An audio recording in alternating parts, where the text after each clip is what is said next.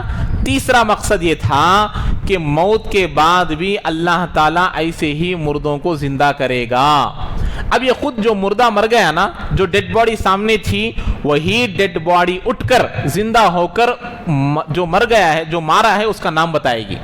وہ واقعہ ہے یہ، اس کا نام تھا عامیل، جو مر گیا اس کا نام کیا تھا؟ عامیل. تو اب اس کے قاتل کو معلوم کرنے کے لیے یہ واقعہ بیان کیا جا رہا. دیکھیے، وَإِذْ قَالَ مُوسَى لِقَوْمِهِ إِنَّ اللَّهَ يَأْمُرُكُمْ أَن تَذْبَحُوا بَقَرَةً قَالُوا أَتَتَّخِذُنَا هُزُوًا قَالَ أَعُوذُ بِاللَّهِ أَنْ أَكُونَ مِنَ الْجَاهِلِينَ.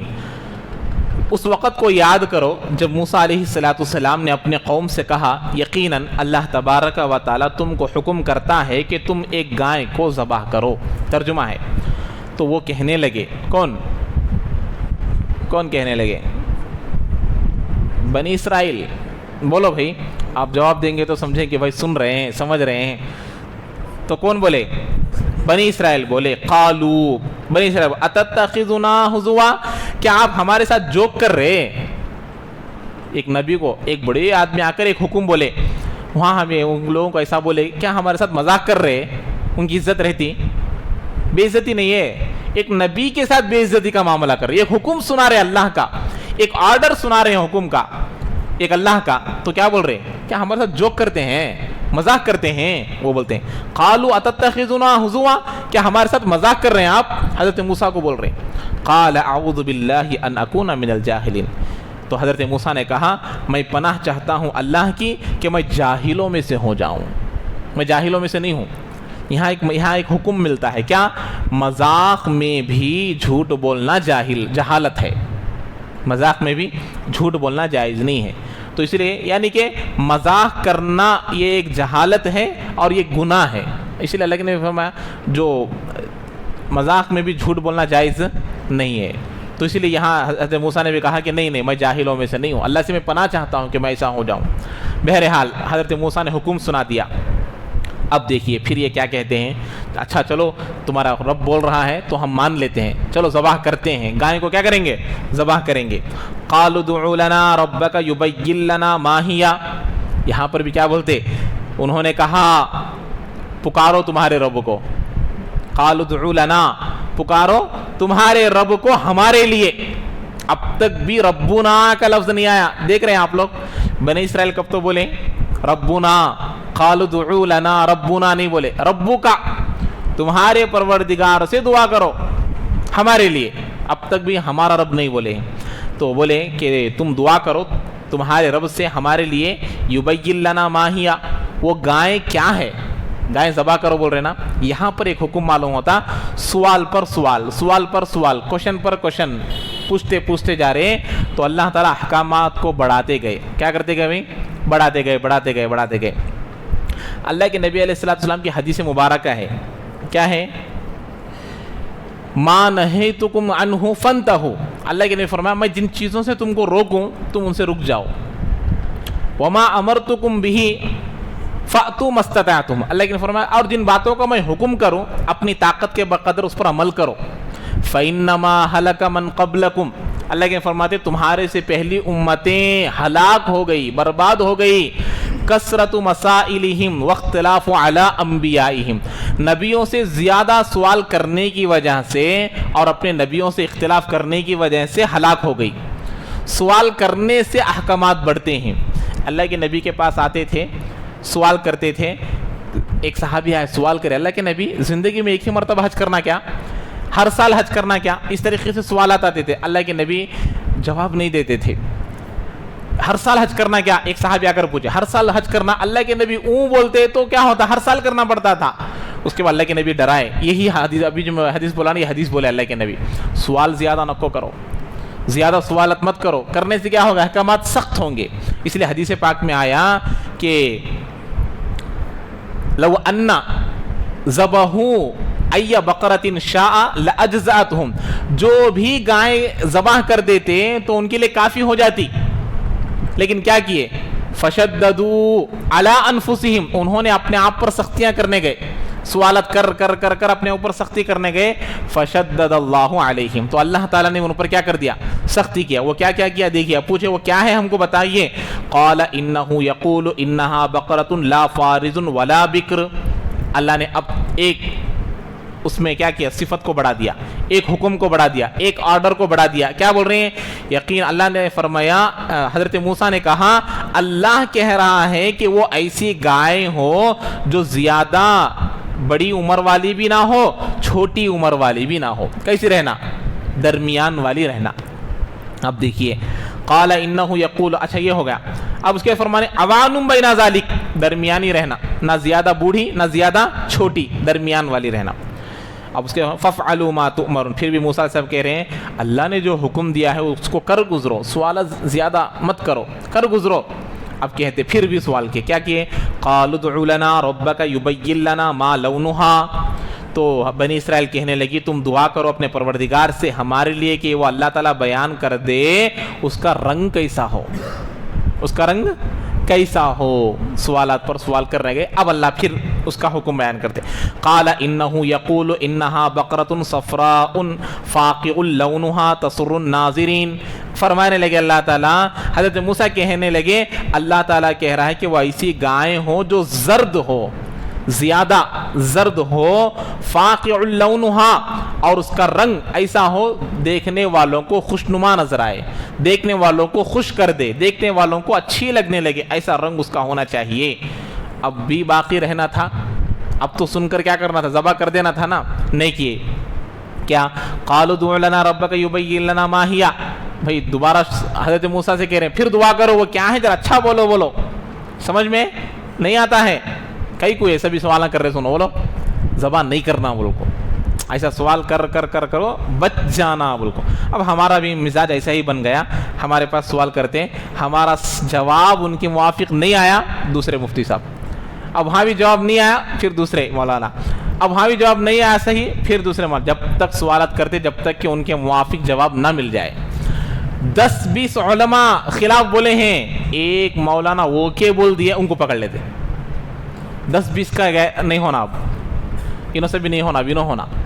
اب وہ بھی آگے بات آتی، ان علماء، وہ علماء جو اپنے لوگوں کو خوش کرنے کے لیے دین میں اونچ نیچ کرتے ہیں وہ جہنم میں جائیں گے، علماء بھی اور ان کی بات ماننے والے بھی. یہ میرے گھر کا حکم نہیں ہے، یہ میرے گھر کا مسئلہ نہیں ہے، یہ دین کا مسئلہ ہے، یہ اللہ کے رسول اللہ کا مسئلہ ہے. تو ہم کو جو حکم ہے اس کو بیان کرنا ہے. اگر اس میں کوئی کمی بیشی کرتا ہے تو آدمی خیانت کر رہا ہے. آج احکام بتانے والے بھی، اللہ معاف کرے، اللہ معاف کرے، مالدار آ کر اگر سوال کر رہا تو اسے جواب الگ قسم سے ہوگا. اگر ایک غریب آ کر سوال کر رہا تو اس کا جواب، اس سے جواب دینا الگ رہتا. کیا مالداروں کے لیے الگ سے حکم ہے، غریبوں کے لیے الگ حکم ہے؟ نہیں، حکم سب کے لیے ایک ہی ہے. یہ اللہ اور اللہ کے رسول کا حکم ہے، چاہے وہ کروڑ پتی ہو، چاہے وہ غریب پتی ہو، چاہے وہ لکھ پتی ہو، چاہے 1000 پتی ہو. ہمارے لیے وہ مسئلہ نہیں ہے. جو اللہ کا حکم ہے، جو اللہ کا رسول کا حکم ہے، ہم کو اس کو بیان کرنا ہے. تو وہی یہ سوال کرنے لگے. اب اللہ ان البقرہ تشابہ علینا، یہ جو گائیں ہیں ہم پر متشابہ ہو گئی ہیں، سمجھ میں نہیں آ رہا کیا کرنا بول کے سوال پر سوال کر رہے ہیں. لیکن پھر بھی آخر میں کہنے لگے وَإِنَّا إِن شَاءَ اللَّهُ لَمُهْتَدُونَ، کیا بول رہے ہیں کہ ہم انشاءاللہ بول دیے کہ اگر اللہ چاہے تو ہم ضرور اس کو کیا کریں گے؟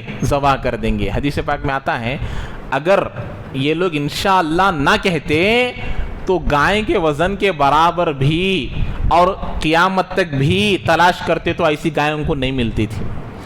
گائے کے برابر سونا بھی دے دیتے، وہ گائے کے وزن کے برابر سونا بھی دے دیتے تو ویسی گائے ان کو نہیں ملتی تھی اور قیامت تک بھی نہیں ملتی تھی. لیکن انہوں نے کیا کہا؟